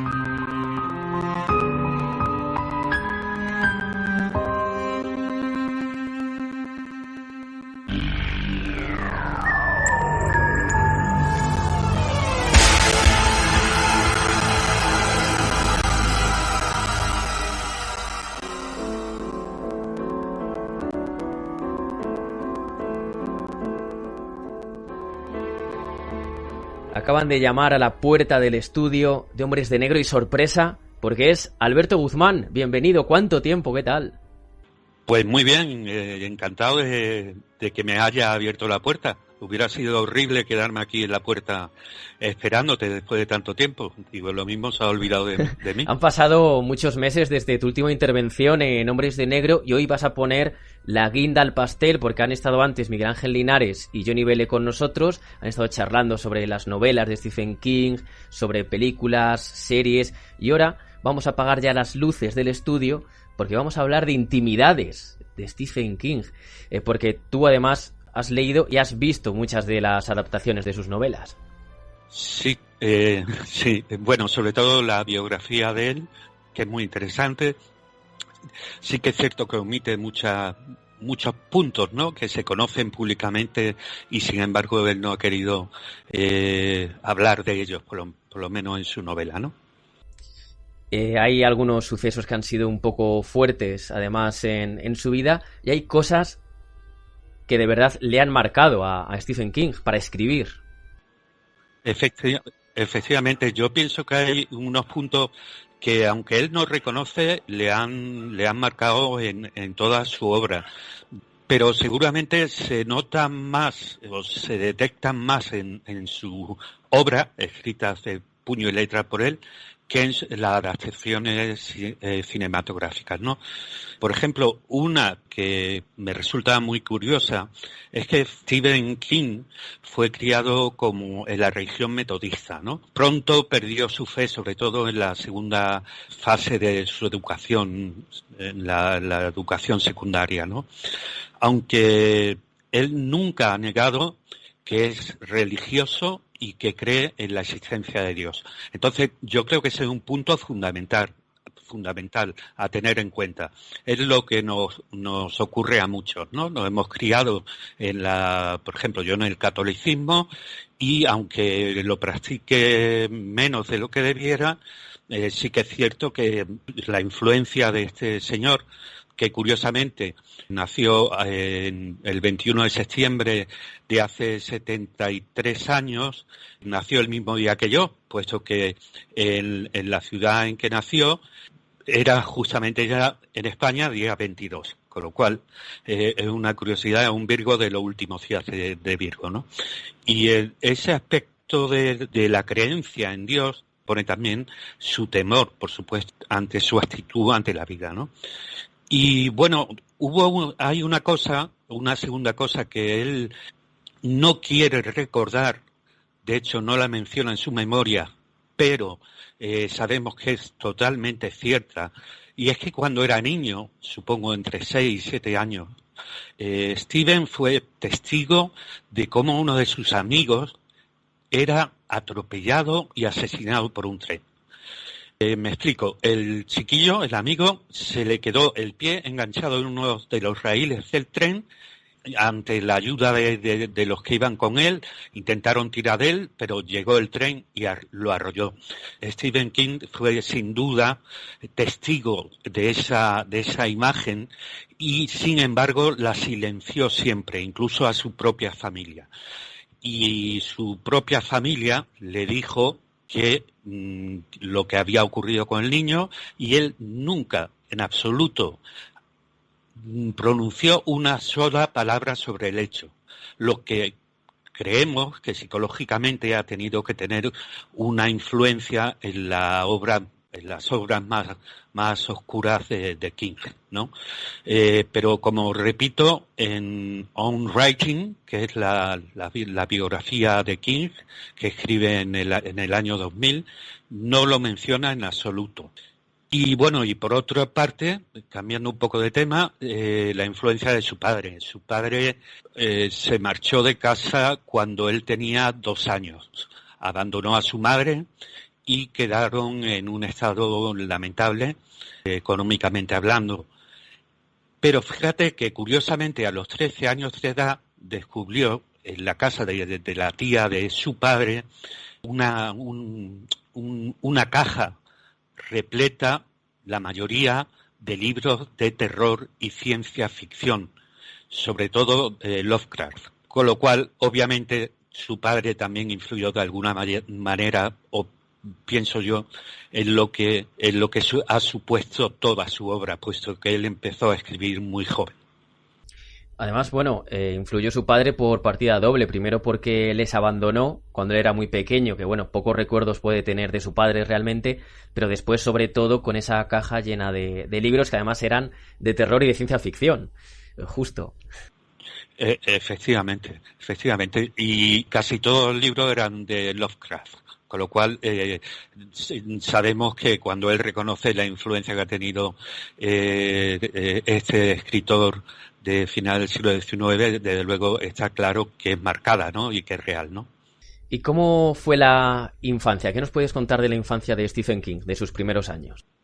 Bueno, como digo, abandonó a su madre cuando él tenía 2 años, tenía un hermano, creo que era de 3 años, si no me equivoco. Disculpar que ahora mismo no me acuerdo, y creció entre grandes apuros económicos, ¿no? Pese a ello, pues, estudió primaria en el pueblo, después se fueron a la ciudad de Durham, la madre se fue a la ciudad de Durham a buscar trabajo, y pese a ello pudo estudiar en la ciudad, la Universidad de Maine, estudió, digamos, literatura inglesa, y de hecho sacó la carrera e impartió, mientras escribía también, clases en secundaria, en lo que sería el antiguo bachiller, ¿no? Y fue muy interesante porque el hombre, para estudiar, no pudo contar con la ayuda de su familia y tuvo que trabajar en lavandería, en una biblioteca. Y en esa biblioteca precisamente conoció a la que fue su mujer, Tabitha King, que era trabajadora de la biblioteca de la universidad. Se casan en 1971, tuvieron 3 hijos, viviendo en un remolque, fijaros, sobreviviendo con los ingresos que Stephen ganaba con sus historias cortas que publicaba en revistas, ¿no? Todo cambió, obviamente, en cuanto publicó su novela Carrie, la cual, como sabemos, fue un éxito tanto de ventas del libro como la primera adaptación al cine que se llevó allá por los años 1970 y algo. Y después se hizo un remake, creo que fue en los años 90. Sí, además la publicó en el año 1974 Carrie y fue adaptada en 1976 por Brian De Palma. Y también hay otra cosa, Alberto, que también ha influido mucho en Stephen King y quizás él no quiera hablar de esto, o quizás sí que haya hablado de ello. Es su adicción a las drogas, durante décadas además. Sí, aquí se demuestra primero su responsabilidad. Y me explico. Él, llevado por su éxito, ya que por los derechos de Carrie cobró cerca de $500,000, creo que él recibió la mitad y la otra mitad su representante. El caso que se ve su responsabilidad porque sus amigos y sobre todo su familia se volcaron a apoyarle, y durante los años 80 cayó en una ola sin pozo de cocaína, de alcohol y de otro alucinógeno, incluso pastillas relajantes, etcétera, ¿no? Hasta que un día, pues, la familia y sus amigos se reunieron, hablaron de que había que sacar de ese pozo a Stephen, y le enseñaron un día que estaba medio fresco, por decirlo de alguna forma, cómo tenía su estudio, ¿no? Su estudio estaba lleno de restos de cocaína, de marihuana, lata de cerveza, cigarritos, analgésicos, antidepresivos, tenía de todo. En aquel momento ese fue un punto de inflexión para él, dejó todas las drogas, el alcohol, y desde entonces y hasta nuestros días permanece sobrio. Incluso él dice que hay alguna que otra obra que escribió en aquel tiempo y que no recuerda ni siquiera haberlas escrito. Todo este resultado es interesante, Alberto. Toda esta etapa de su vida de los años 80 es muy interesante porque se ve reflejada en el escritor alcohólico de la película El Resplandor, Jack Torrance, que es el nombre que tiene en el personaje, y que sabemos que fue magistralmente interpretada por Jack Nicholson, ¿no? Además, bueno, le sirvió también como inspiración esos coqueteos, o más que coqueteos, con las drogas. Y también hubo un episodio hace unos años bastante duro y en el que Stephen King estuvo a punto de perder la vida porque, Alberto, sufrió un atropello. Efectivamente. Aproximadamente poco antes del año 2000, creo que fue en el 98, en el 99, una furgoneta, lo arrolla mientras él camina por la calle y, cae a una cuneta. Creo que tenía 5 metros de altura. El conductor se llamaba Brian Smith. Al parecer el conductor llevaba un perro en la parte de atrás de la furgoneta y se despistó al estar pendiente del perro.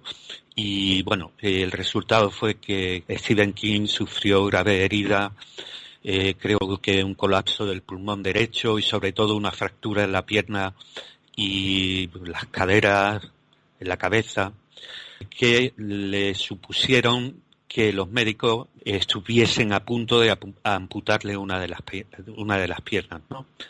Parece ser que con fijaciones externas y otros métodos lograron salvarle la pierna, pero el dolor insufrible que estaba padeciendo no le permitía estar más de media hora sentado en una silla, con lo cual decidió 3 meses después del accidente abandonar lo que era la escritura y el mundo literario, ¿no?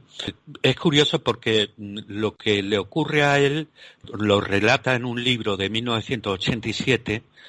Básicamente es el argumento de Misery, ¿no? Del libro que escribió, creo recordar, en 1987. Sí, además, tuvo ese accidente que estuvo a punto, como dices, de perder la pierna, y además hay fotos, como nos dijo Miguel Ángel Linares hace un ratillo, de que la tenía completamente llena de clavos, y se asemeja a cómo estaba el escritor de Misery en esa novela y que después pudimos ver en película. Exactamente, sí. Fíjate, en el 2002 fue cuando dice que dejaría de escribir, ¿no? Le pusieron esos clavos como último intento por salvarle la pierna, porque la primera opción de los doctores era amputarla, ¿no? O sea que dentro de la desgracia tuvo suerte, ¿no? Y y eso parece que le afectó un poco a coger un nuevo ritmo en su carrera, que se fue aproximando más al mundo paranormal, ¿no? Y además hemos hablado ya de Stephen King niño, de cómo era su familia, con su hermano, su padre que les abandonó, su madre que tuvo que trabajar para sacar de esa casi quiebra económica a la familia. Pero Stephen King se casó con Tabitha y ha tenido hijos. ¿Cómo es la familia del escritor? Lo primero, Tabitha creo que ha escrito unos 10 libros, son novelas, y con un éxito relativamente bueno, ¿no? Obviamente no es tan prolífico como lo ha sido Stephen. Y tuvo 3 hijos, como hemos dicho antes, Naomi, Joseph, y Owen, ¿vale? Owen, que lo conoceremos como escritor como Owen Philip, y a Joseph lo conoceremos como Joe Hill. La mayor, allí en América, como hay tanto tipo de iglesia, sé que vive en Florida junto a su pareja y es profesora de teología, ¿vale? Pero sus dos hijos han salido escritores, además han tenido un éxito rotundo, sin tener demasiada influencia del padre, ¿no? Owen Phillips, por ejemplo, en 2005 hizo una historia titulada We Are All in This Together, una novela y su historia, y al mismo tiempo escribió un libro junto a su padre que estaba ambientado en una cárcel de mujeres que se llamaba Sleeping Beauties. Y creo que una de ellas se le compró los derechos de autor para hacer una película que por algún motivo no se realizó finalmente, ¿no? Y su otro hijo, conocido como Joe Hill, que era Joseph Hillstrom, que era un seudónimo, era autor de cómic, se conocían como la Capa, creo, que el personaje central, y recibió numerosos premios, y especialmente por fantasmas, lo diré, el siglo XX de los fantasmas, y se publicó también en 2005, ¿va? Y fundamentalmente eso, ¿no? Es curioso como dos de sus tres hijos, la hija se dedicó a las labores religiosas y sus dos hijos pues siguieron el camino del padre, y con gran éxito hasta nuestros días. Sí, además, sobre todo, Joe Hill es el más conocido de los hijos porque, por ejemplo, una de sus novelas, Horns, Cuernos, fue llevada al cine con Daniel Radcliffe de protagonista. Efectivamente. La de Nosferatu se puede ver en Amazon Prime Video, esa serie, además que tiene de momento 2 temporadas, así que bueno, más o menos sí que así. Lo de Nosferatu lo desconocía, estaré al loro. Pues tiene una temporada de momento y ha salido la segunda en Estados Unidos, pero todavía no está en Amazon. Y Lock and Key, que es uno de sus cómics, está en Netflix también adaptada, así que bueno, ha tenido éxito, menos que el padre, pero oye, ha tenido éxito, ¿no? Se puede dedicar a ello, por lo menos. Por supuesto. Más quisiéramos mucho, más quisiéramos que ahora se escribe el libro por todos lados, pero se hace en 100 ejemplares, con lo cual no creo que nadie pueda vivir de la venta de 100 ejemplares por edición. Y además, Alberto, bueno, Stephen King tiene varias propiedades, tiene varias mansiones después de todo el dinero que ha amasado. Cuéntanos. Sí, bueno, te quería comentar una cosa porque la podemos después enlazar, sin olvidar esta pregunta, con lo que te comentaré de su personalidad al final, ¿no? Y es cómo cuando se entera de la muerte de la persona que le atropelló, reza por él, ¿no? Te quiero decir el buen corazón, por decirlo de alguna forma, que tenía Steven, ¿vale? Que todo le decía Stephen, pero es Steven, ¿vale? Se pronuncia Steven, ¿vale?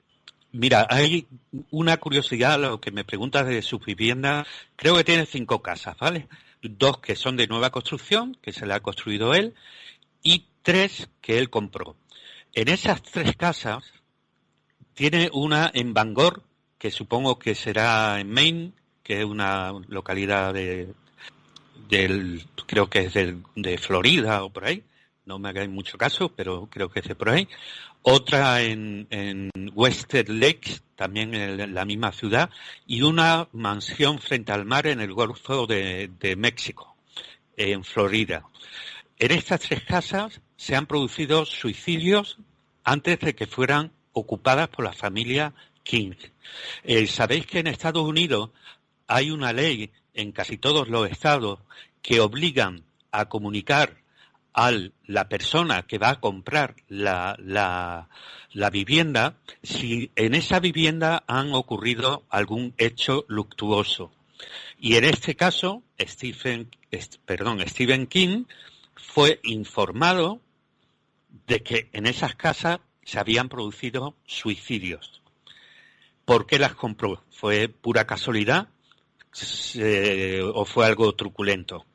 Ya te digo, creo que curiosísimo y pudo ser a lo mejor un punto de inspiración para hacer algunas de sus obras, ¿no? Algunas de las casas, por ejemplo, la de Sarasota en el Golfo de México, impresionante. Si veis alguna foto en internet veréis que es impresionante.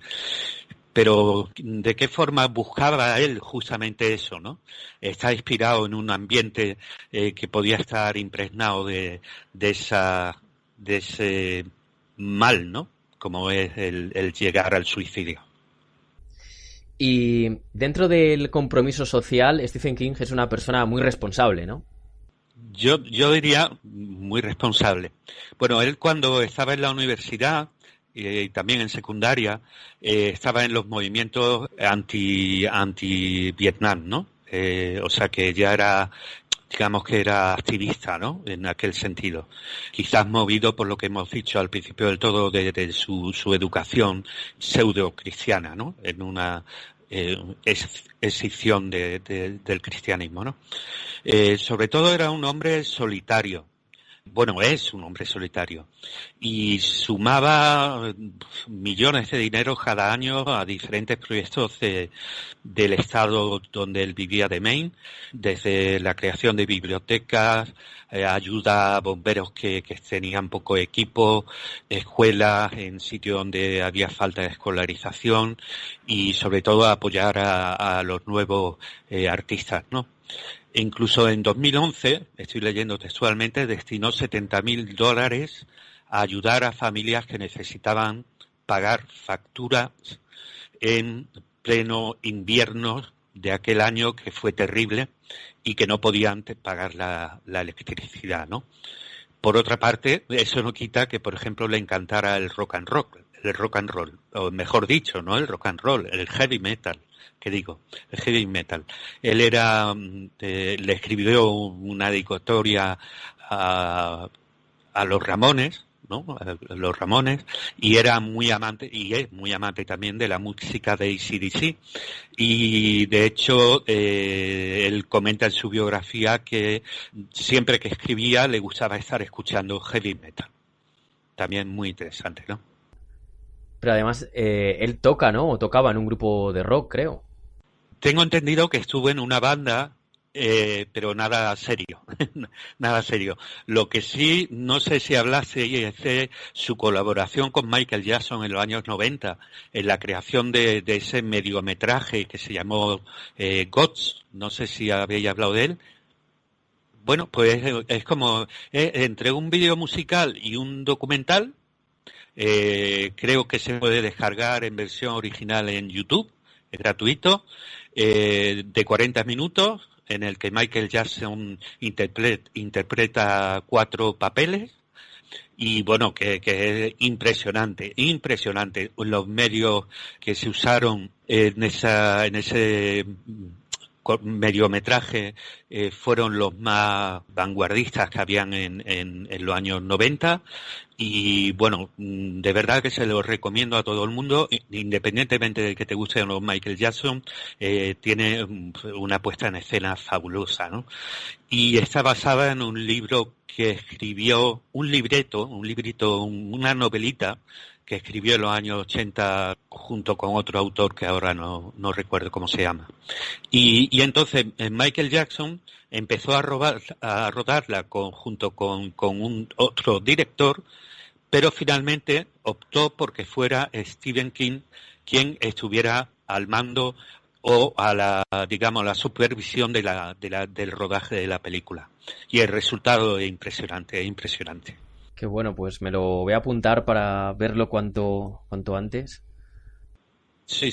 Podéis poner documentary Gods Michael Jackson, o incluso Stephen King, Michael Jackson y Gods, que se deletrea Gerona, Holanda, Oviedo, Sevilla, Teruel, Sevilla.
Y, oye, ¿qué manías con los fans tiene? Pues que no quiere fans. Él es muy humilde y él no firma autógrafos.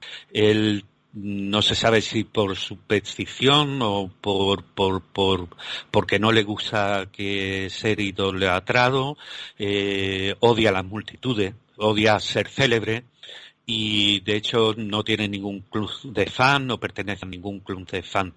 La única vez que firma libros es cuando se lo manda a su editorial y porque lo tiene en su contrato cuando hay un lanzamiento de un libro y se organiza un evento de presentación. Es el único momento, ¿no? Y eso nos da también una idea del carácter tan peculiar que tiene Steven.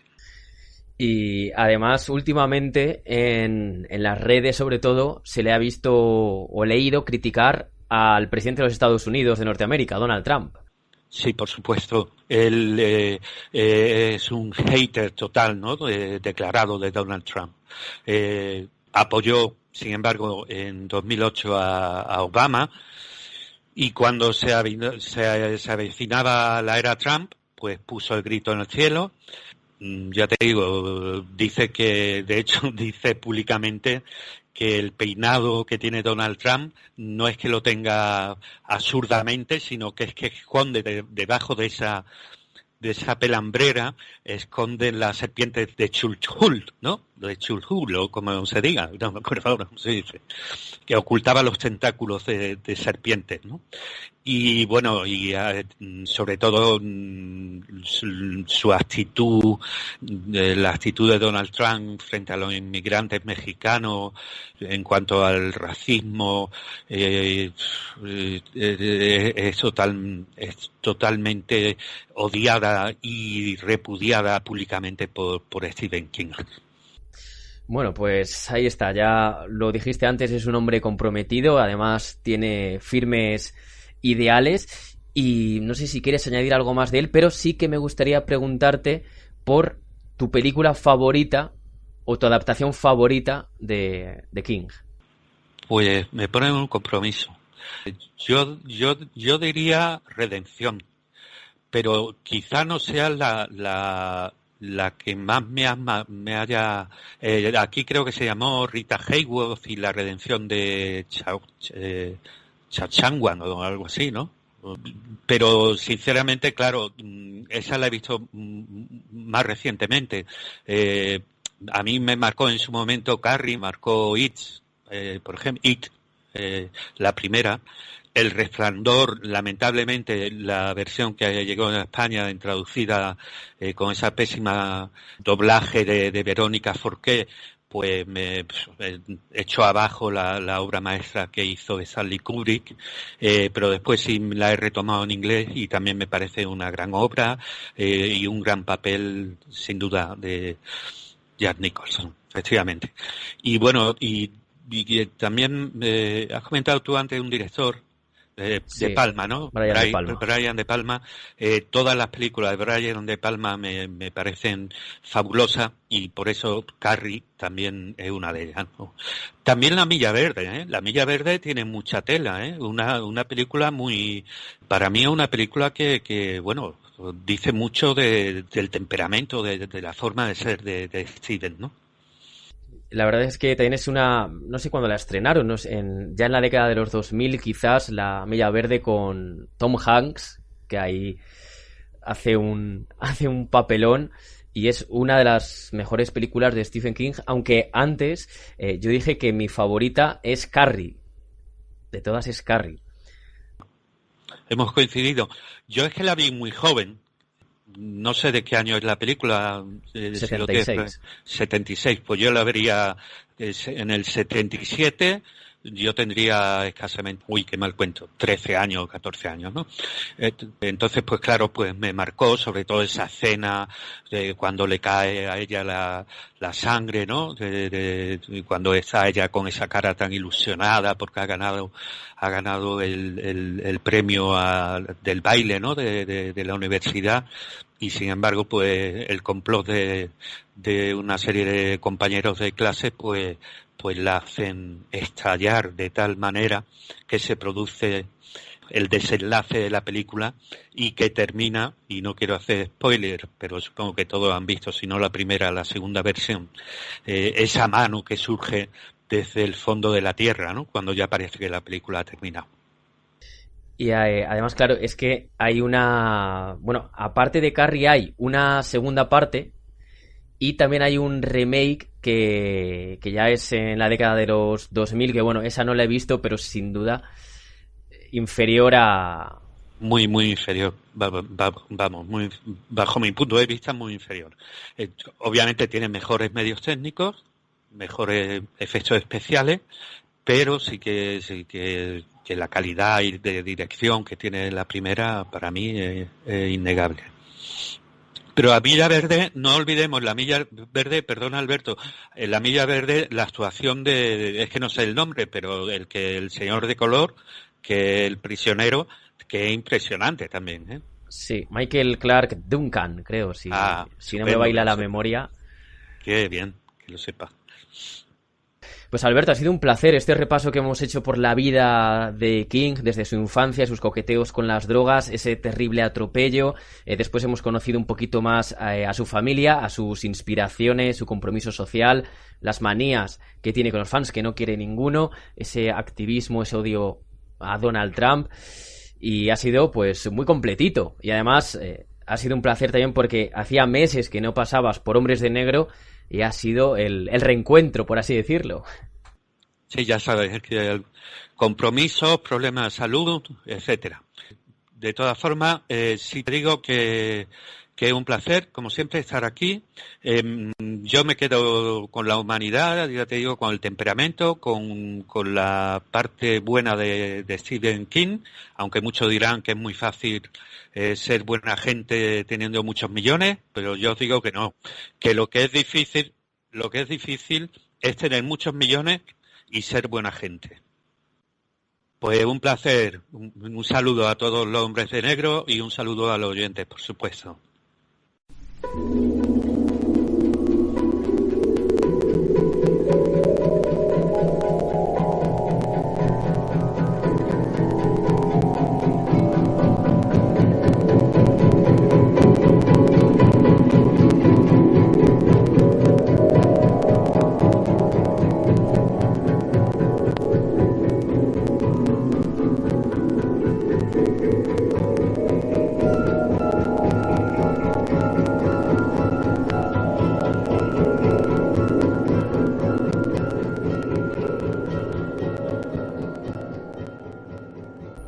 Ahora sí, llegamos al final de este programa dedicado al genio de Maine, Stephen King, y está sonando una canción que pertenece a la película de Salem Slot, y capítulo aparte merecen las bandas sonoras de las adaptaciones de las novelas de Stephen, ¿no?